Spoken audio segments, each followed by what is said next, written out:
मध्य प्रदेश के उप मुख्यमंत्री जगदीश देवड़ा इंदौर पहुंचे और भारतीय जनता पार्टी के लोकसभा चुनाव कार्यालय पर नेताओं से चर्चा की। मीडिया से बातचीत में उप मुख्यमंत्री ने आगामी चुनाव को लेकर बीजेपी की मजबूत स्थिति होने का दावा करते हुए कहा कि इस बार मध्य प्रदेश में 29 की 29 लोकसभा सीटें बीजेपी जीतेगी।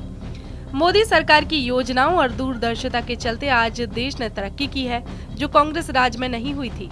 आज जनता का भरोसा प्रधानमंत्री मोदी पर है। मीडिया से बातचीत करते हुए उप मुख्यमंत्री ने बताया कि कांग्रेस के अब भी कई ऐसे बड़े नेता हैं जो कि बीजेपी में आना चाहते हैं, क्योंकि वो कांग्रेस की रीति नीति से परेशान हो चुके हैं और अब वह बिना शर्त के बीजेपी के साथ मिलकर सेवा करना चाहते हैं। जगदीश देवड़ा ने कांग्रेस पर तंज कसते हुए और क्या कहा, आइए आपको सुनाते हैं। बहुत सारे लोगों के ऑफर हैं और मुझे लगता है कि बहुत जल्दी और लोग भी पार्टी ज्वाइन करेंगे।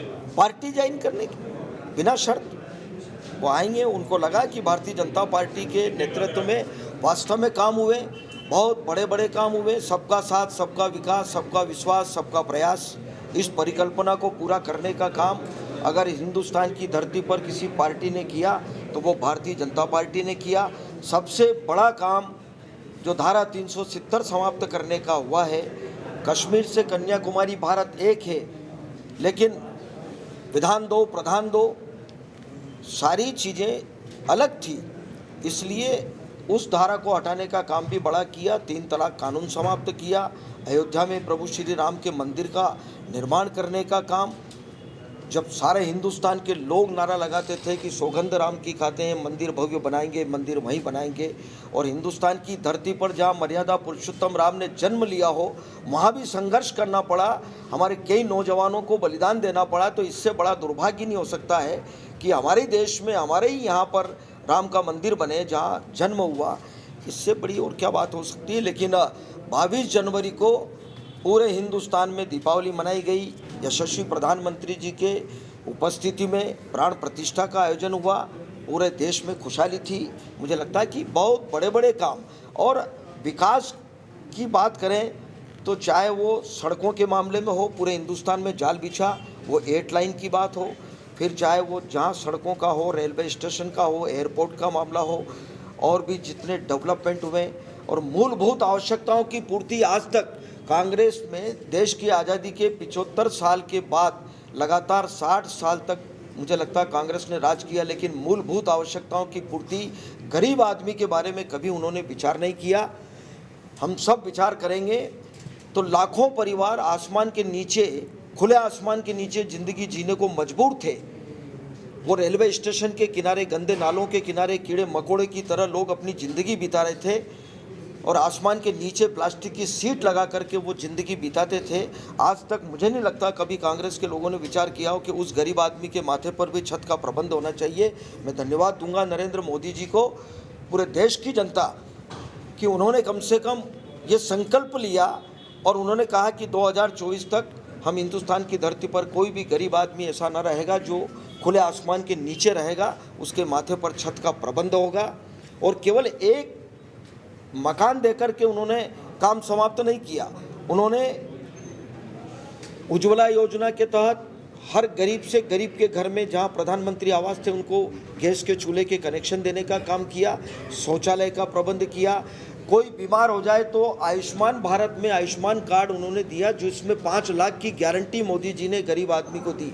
एक आधार कार्ड और एक आयुष्मान कार्ड लेकर के कोई भी गरीब आदमी किसी भी बड़े अस्पताल में जाएगा इलाज करवाने तो उसका इलाज होगा। और 1 साल में 5 लाख रुपये अगर वो समाप्त हो गए तो दूसरे साल फिर 5 लाख जमा हो जाएंगे।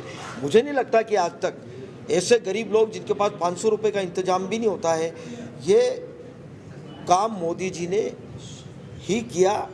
और मैं तो ये कहूँगा कि कोई भी सरकार, चाहे केंद्र की हो चाहे प्रदेश की हो, किसी भी दल की सरकार हो, यह सरकार का दायित्व होता है कि वो सरकार में बैठ कर के इन सारी बातों के लिए काम करे। लेकिन दुर्भाग्य है कि कांग्रेस इतने लंबे समय तक रही, काम नहीं किया। हम ये नहीं कह रहे कि हमने कोई एहसान कर दिया जनता के माथे पर, या गरीब लोगों के लिए कोई योजना बनाई तो हमने कोई बहुत बड़ा एहसान कर दिया। एहसान नहीं है, ये राजधर्म का हमने पालन किया। कोई भी सरकार में रहे तो ये उसका राजधर्म का पालन है। मैं अगर कोई काम करूं, अगर कोई जनप्रतिनिधि होने के नाते, तो ये मेरा कर्तव्य है, ये मेरा राजधर्म है, मुझे करना चाहिए। अब वो तो खुद ही आ रहे बाड़े में, अच्छा देवड़ा साहब, सर आपने एक बड़ा सवाल ये है कि आपने जो कमलनाथ का गढ़ है जहाँ से उनके बेटे लड़ रहे हैं नकुलनाथ, वहाँ पे एक ऐसे व्यक्ति को चुनाव में उतारा जो कि बहुत कमजोर माना जा रहा है, मतलब क्या वॉकओवर दे दिया नकुलनाथ को या फिर अंदर से कोई आपकी कटेंगे आप कमलनाथ के साथ? चुनाव कोई व्यक्ति नहीं लड़ रहा है, चुनाव भारतीय जनता पार्टी लड़ रही है और कमल का फूल चुनाव चिन्ह है। कोई कमज़ोर नहीं है, किसी भी साधारण कार्यकर्ता को भी अगर कहीं से उतार देंगे तो भारतीय जनता पार्टी चुनाव जीतेगी।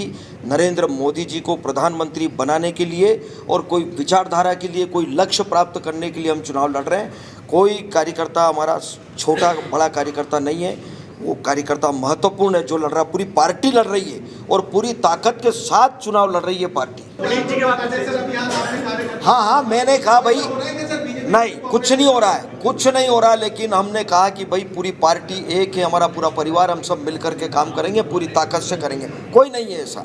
लेकिन सर कार्यकर्ताओं को आपने ये भी कहा कि जब भी कार्यकर्ता दिख जाए मंत्री को पहचानता है पानी पिला दो, सर स्थिति तो बहुत बुरी कार्यकर्ताओं। भैया नहीं, सब मान सम्मान सब होता है, मिलते हैं, ये हमारे पार्टी के परिवार में बैठ करके जब बातचीत होती है तो परिवार की बैठक होती है। राहुल गांधी की न्याय यात्रा पूरी हो चुकी है, उन्होंने यात्रा निकाली तो प्रचार वो चाहे जितनी यात्राएं निकाल ले, कांग्रेस के प्रति जनता का बिल्कुल मोह भंग है। कांग्रेस ने कुछ नहीं किया, चाहे वो 15 महीने कमलनाथ जी की सरकार रही है। पूछ लें कोई कांग्रेस के नेता से, उन्होंने कोई विकास की एक ईंट भी लगाई हो तो बताए 15 महीने में?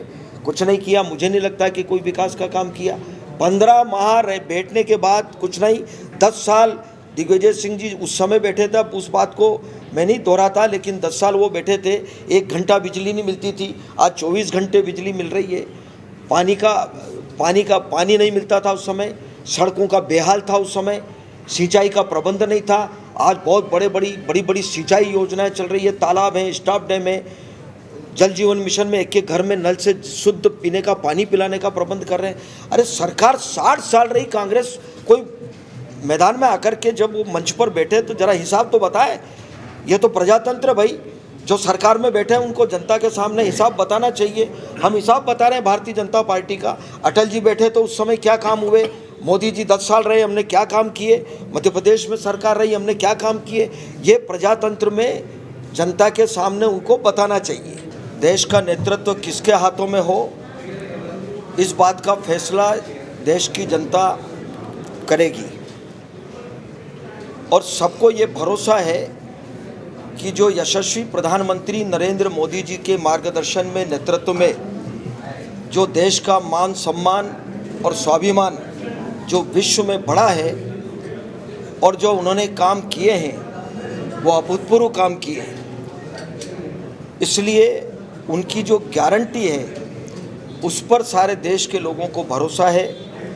और मध्य प्रदेश में भी भारतीय जनता पार्टी की सरकार ने जो जन कल्याणकारी योजनाएं, विकास के काम और जो यहाँ पर नेतृत्व किया है, मुझे लगता है कि बहुत बड़े काम यहाँ पर हुए हैं, छोटे से लगा करके बड़े काम हुए हैं। 29 सीट पर भारतीय जनता पार्टी चुनाव लड़ रही है और 29 ही सीट पर मुझे लगता है कि भारतीय जनता पार्टी चुनाव जीतेगी।